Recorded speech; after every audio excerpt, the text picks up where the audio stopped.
All right, guys, so the time has come. The DR finally rolled over 6,000 miles, but this last ride I went on last weekend, I noticed my neutral light was staying on for a period of time, even though it wasn't in neutral. So usually that's an indicator that there's a neutral sending unit issue, and the DR650s are known to have the screws that hold the neutral sending unit inside the engine. Those screws get loose, and then you get some erratic neutral light issues. So it could potentially be that, and I have not taken this clutch cover off yet to get in there to check it out. I bought the bike with 500 miles, so I'm pretty sure it wasn't done before I got it.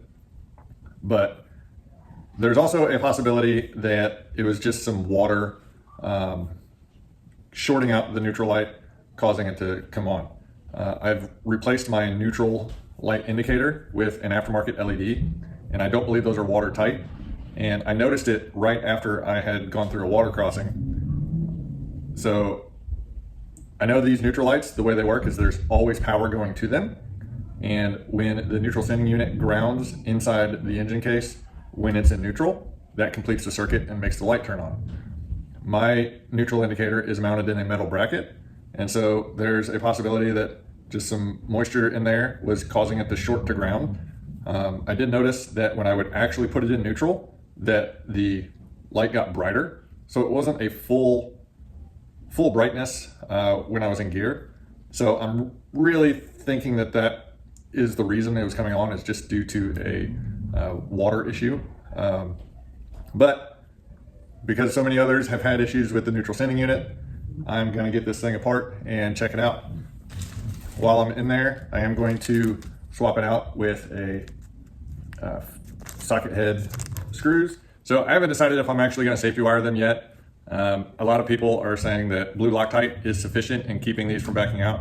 So I may just do that as opposed to trying to drill holes through the bolts of these heads to run safety wire through.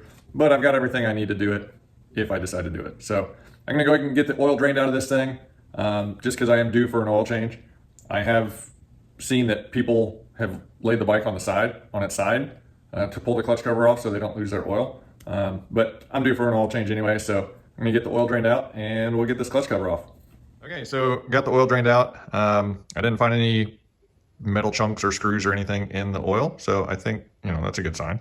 Now, time to start pulling this off. So need to pull the brake pedal.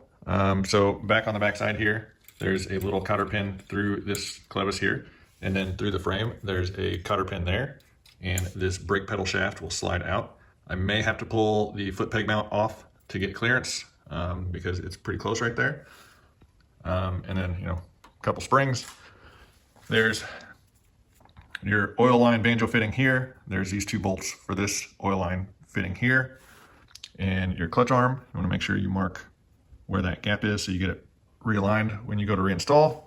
And then it's just a matter of taking the bolts out around there. Keep track of your bolts, which position they go in. Now, I do not have a replacement gasket for this. I've seen people have pretty decent luck getting this cover off without ripping the gasket. If I end up tearing the gasket, I have a couple options. So I've got up there on top of that, there's a sheet of gasket material. So if I get in a real pinch, I can cut my own gasket. Or if I tear it, I don't plan on riding this for a couple weeks, so I'll just order a gasket. Also, I thought I had an oil filter, a spare. I do not, so I have to get an oil filter anyway before I get this fired back up. All right, so got the clutch cover off. Gasket stayed in one piece, so that's good. You can see over here, I've got my bolts laid out in a piece of cardboard just so I know which holes they go in. And so looking at in here, this is your clutch. I don't know if I'm going to take this out yet, the clutch and clutch basket and everything. I've read a couple posts that with enough fiddling, you can get this done without pulling the clutch basket. To get that out, you either need some air tools or a clutch holder. And I do not have that clutch holder. I do have air tools, so I'm not worried about being able to get it off. But right down here, under the clutch, this little Phillips head screw right here, that is one of the neutral sending unit screws. The other is kind of tucked up behind here. And I've got my finger on it. I can feel it right now. But I'm going to put a screwdriver on this one and just Oh yeah, it's not even tight. So I didn't even have to break it loose. It's already loose. So I'm definitely glad that I'm in here doing this. So that one's gonna come out really easy. This hole right here goes straight down into your transmission. So you don't wanna drop anything down in there. So definitely put a rag or something in there just to block anything from falling down that hole. So seeing that this one was super loose, I'm guessing the other one is gonna be super loose as well. So I'm gonna attempt to do this without removing the clutch assembly. So here is looking up underneath a little better. You can see that other silver screw right up in there. So there is a little bit of room to work, not a ton. All right guys, so I've just got a little Phillips bit just pinched in my pliers here. And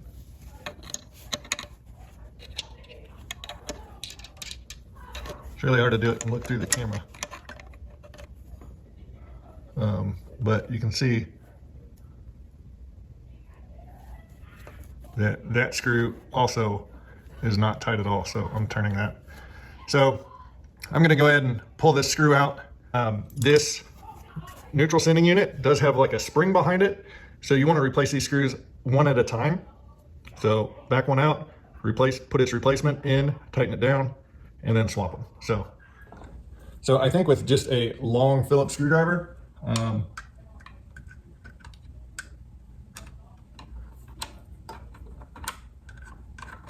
I can mostly get that out, and now I'm just loosening it with my finger.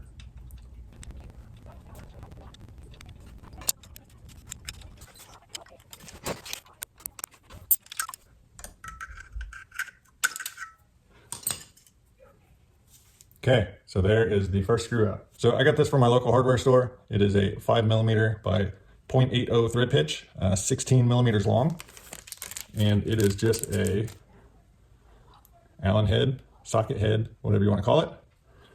And so installing this with a ball end Allen wrench will be a little easier. So I think the original screws are 15mm thread length.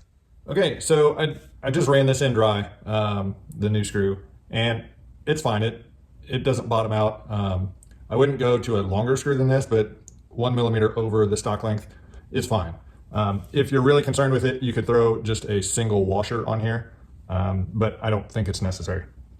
So I did, once I got it into, most of the way threaded in, my little tool here just was not long enough. And so I just took a regular old Allen wrench and heated it up with my torch, and then just bent like a little past 45, maybe like a 60-degree bend on it. And so this allows me to get up in there and actually kind of torque it down and get it tight. So I'm gonna go ahead, and I can't really video this part just because my head's in the way, but put a couple drops of Loctite on here and run it in, and then swapping this screw out here is pretty straightforward. Do the same thing on that, and we'll button it back up and get it filled with oil. So I put an additional bend in my little Allen wrench, and when I put it on the bolt right here, I can just get some good leverage on there and get it tight. So that one's in. So I'm just gonna do this bottom one, and I'll just let the camera run.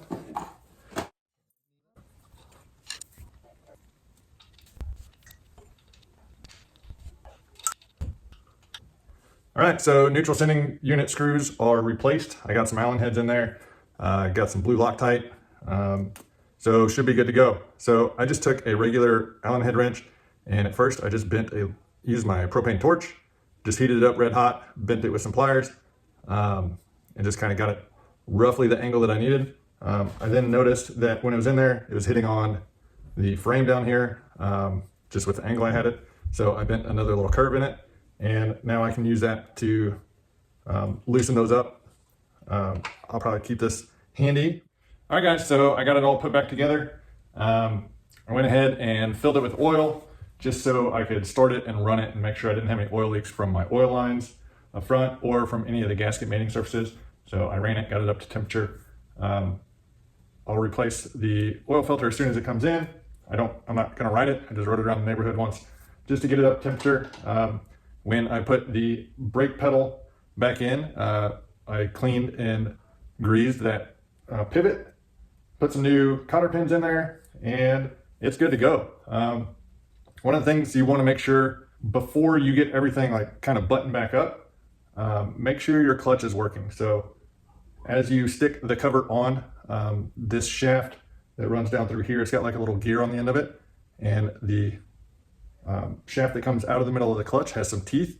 Those have to engage, so you need to make sure that little shaft is turned the appropriate direction with the teeth facing forward. This shaft up here, you should get resistance when those teeth are meshing. So after you get your clutch arm back on, make sure your clutch feels good. I did have to pull this back up off the splines, turn it a little bit, take the free play out of it, and then put the clutch arm back on the splines so that the clutch felt good. So other than that, it's pretty straightforward. I'm super glad that I got in here and checked this when I did.